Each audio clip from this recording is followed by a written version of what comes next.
Dhoni cricket ನಂತರದ ಜೀವನ ಹೇಗಿರುತ್ತೆ ಗೊತ್ತಾ?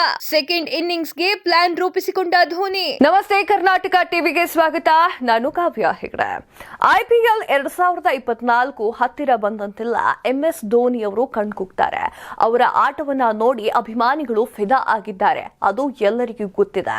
ಹಾಗೆ MS ಧೋನಿ ಅವರು ಯಾವ ವಿಚಾರದಲ್ಲಿ ಆಸಕ್ತರಾಗಿದ್ದಾರೆ ಅನ್ನೋ ವಿಚಾರ ಗೊತ್ತಾ? ಸಂದರ್ಶಕರು ಒಂದು ಮಾತನ್ನ MS ಧೋನಿ ಅವರಿಗೆ ಕೇಳ್ತಾರೆ. ನೀವು ಕ್ರಿಕೆಟ್ನ ಬಿಟ್ಟ ನಂತರ, ಅಂದ್ರೆ ಕ್ರಿಕೆಟ್ಗೆ ವಿದಾಯ ಹೇಳಿದ ನಂತರ ಏನನ್ನ ಮಾಡೋಕೆ ಇಷ್ಟಪಡ್ತೀರಾ ಅಂತ ಕೇಳಿದ್ದಾರೆ. ಆಗ MS ಧೋನಿ ಅವರು ಹೇಳ್ತಾರೆ, ನನಗೆ ಗೊತ್ತಿದೆ, ನನಗೆ ಯಾವ ಆಸಕ್ತಿಕರ ವಿಚಾರ ಅಂತ ಗೊತ್ತಿದೆ. ಈಗಲೇ ಕಾರ್ಯವನ್ನ ರೂಪುಗೊಂಡಿದ್ದೇನೆ, ಹಾಗೆ ಅದರ ಬಗ್ಗೆ ಯೋಚನೆ ಮಾಡ್ತಾ ಇದ್ದೇನೆ ಅಂತ ಹೇಳ್ತಿದ್ದಾರೆ. ಹಾಗಾದ್ರೆ ಏನದು? MS ಧೋನಿ ಅವರಿಗೆ ಅಷ್ಟು ಆಸಕ್ತಿ ತರುವಂತಹ ವಿಚಾರ ಯಾವುದು? ಇದರ ಬಗ್ಗೆ ಮಾಹಿತಿ ಇಲ್ಲಿದೆ ನೋಡಿ. ಹೌದು, IPL 2024 ಸಮೀಪ ಬಂದಂತೆಲ್ಲ ಎಲ್ಲರ ಕಣ್ಣುಗಳು MS ಧೋನಿ ಅವರ ಮೇಲೆ ಇರುತ್ತದೆ. ಅಂತಾರಾಷ್ಟ್ರೀಯ ಕ್ರಿಕೆಟ್ನಿಂದ ದೂರ ಸರಿದಿದ್ರು.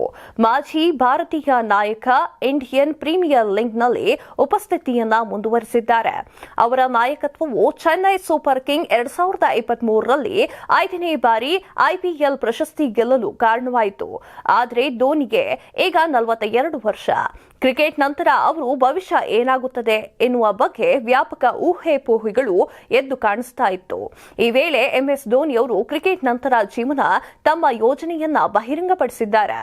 ಇತ್ತೀಚೆಗೆ ಸಂದರ್ಶನದಲ್ಲಿ ಕ್ರಿಕೆಟ್ನ ಹೊರಗಿನ ಅವರು ಯೋಜನೆಗಳ ಬಗ್ಗೆ ಕೇಳಿದಾಗ MS ಧೋನಿ ಅವರು ಆಸಕ್ತಿದಾಯಕವಾದ ಉತ್ತರವನ್ನ ನೀಡಿದ್ದಾರೆ. ನಾನು ಅದರ ಬಗ್ಗೆ ಎಂದಿಗೂ ಯೋಚನೆ ಮಾಡಲಿಲ್ಲ. ನಾನು ಇನ್ನು ಕ್ರಿಕೆಟ್ ಆಡ್ತಾ ಇದ್ದೇನೆ. IPL ನನ್ನ ನಾನು ಆಡ್ತಾನೆ ಇರ್ತೇನೆ. ಕ್ರಿಕೆಟ್ ನಂತರ ನಾನು ಏನು ಮಾಡುತ್ತೇನೆ ಅಂತ ತುಂಬಾ ಆಸಕ್ತಿದಾಯಕ ವಿಚಾರವಾಗಿದೆ. ನಾನು ಸೇನೆಯೊಂದಿಗೆ ಸ್ವಲ್ಪ ಸಮಯವನ್ನ ಕಳೆಯಲು ಬಯಸುತ್ತೇನೆ, ಏಕೆಂದರೆ ಕಳೆದ ಹಲವು ವರ್ಷಗಳಿಂದ ನಾನು ಅದನ್ನ ಮಾಡಲು ಸಾಧ್ಯವಾಗಿಲ್ಲ ಅಂತ ಧೋನಿಯವರು ಹೇಳಿದ್ದಾರೆ. ಇಂಡಿಯನ್ ಪ್ರೀಮಿಯರ್ ಲೀಗ್ 2024ರ ಸೀಸನ್ಗಾಗಿ ಚೆನ್ನೈ ಸೂಪರ್ ಕಿಂಗ್ ತಯಾರಿಯನ್ನ ನಡೆಸುತ್ತಿರುವಾಗ MS ಧೋನಿ ಅವರ ಉತ್ತರಾಧಿಕಾರಿ ಯಾರು ಎಂಬ ಪ್ರಶ್ನೆಗೆ ಮುಖ್ಯವಾಗಿ ಎದುರಾಗ್ತಾ ಇದೆ.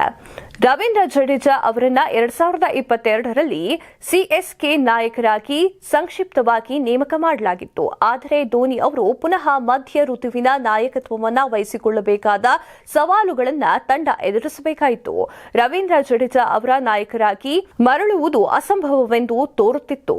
CSK ಸಕ್ರಿಯವಾಗಿ ಹೊಸ ನಾಯಕರನ್ನ ಹುಡುಕುತ್ತಿದೆ ಎಂಬುದು ಎಲ್ಲರಿಗೂ ತಿಳಿದಿದೆ. IPL 2024ರ ಹರಾಜಿನಲ್ಲಿ MS ಧೋನಿ ಅವರ ಉತ್ತರಾಧಿಕಾರ ಯೋಜನೆ ಕುರಿತು ಪ್ರಶ್ನಿಸಿದಾಗ ಮುಖ್ಯ ಕೋಚ್ ಸ್ಟೀಫನ್ ಅವರು ನಿರೀಕ್ಷಿತ ಪ್ರಕ್ರಿಯೆಯನ್ನ ನೀಡಿದ್ರು.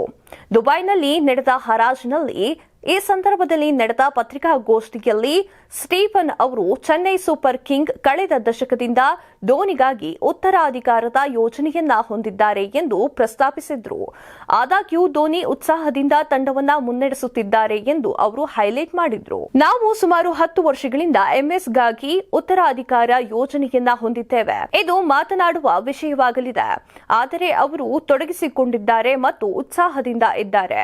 ಆ ಉತ್ಸಾಹ ತಂಡ ಮತ್ತು ಫ್ರಾಂಚೈಸಿಗೆ ಇದ್ರೂ ನಾವು ಮುಂದುವರಿಸುತ್ತೇವೆ ಎಂದು ಸ್ಟೀಫನ್ ಅವರು ಹೇಳಿದ್ದಾರೆ. ಇದೆಷ್ಟೋ ಈ ಹೊತ್ತಿನ ಸುದ್ದಿ. ಮತ್ತಷ್ಟು ಸುದ್ದಿಗಳಿಗಾಗಿ ನೋಡ್ತಾ ಇರಿ ಕರ್ನಾಟಕ ಟಿವಿ. ಇದು ಕನ್ನಡಿಗರ ಧ್ವನಿ.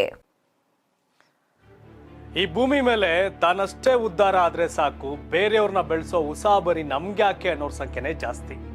ಆದ್ರೆ ಕೆಲವರು ಮಾತ್ರ ತಾನು ಬೆಳೆಯೋದ್ರ ಜೊತೆಗೆ ತನ್ನವರನ್ನು ಕೂಡ ಬೆಳೆಸ್ತಾರೆ. ತಮಗಿಂತ ಎತ್ತರಕ್ಕೆ ಬೆಳೆಯೋಕೆ ಬೆಳಕಾಗ್ತಾರೆ. ಸಾಧಿಸುವ ಗುರಿ ಇದ್ದವ್ರಿಗೆ ದಾರಿದೀಪ ಆಗ್ತಾರೆ. ಇದೀಗ ನಾನು ಇತರರ ಭವಿಷ್ಯಕ್ಕೆ ಬೆಳಕಾಗುವವರ ಸಂದರ್ಶನ ಮಾಡಲು ಹೊರಟಿದ್ದಾನೆ. ಮಿಸ್ ಮಾಡದೆ ನೋಡಿ ಕರ್ನಾಟಕ ಟಿವಿ. ದಾರಿದೀಪ.